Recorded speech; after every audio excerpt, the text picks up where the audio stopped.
Okay, good day mga kapakner, mga kaberks.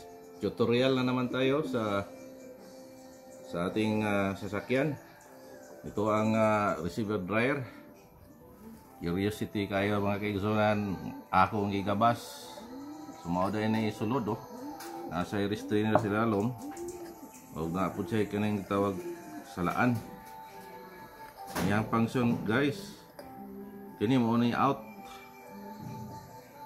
barado pati hugawa no, mo na yang sulod sa ilalom mga bulitas diri na siya balas nang lang gid sa lisdan kada change og priyo na lisdan yung dryer kay luoy kayo ang compressor gikan sa condenser padulong diri nya kani siya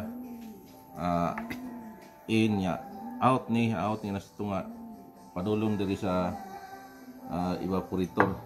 Nah, diri na punta sa evaporator guys. Kini nagduda pa ko aning expansion valve. Mura ni siya murag na ay problema. Muna nga lisdan lang bag-o. Diri na siya guys.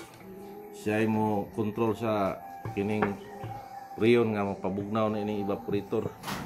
So ikan sa condenser ibutang niya sa dryer. Ang dryer mo limpyo.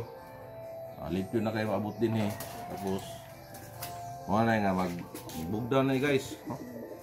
Nya mo ni ang evaporator mo ni banatan sa blower aron nga ang hangin bugnaw. Okay guys, bugnaw ang mugawas.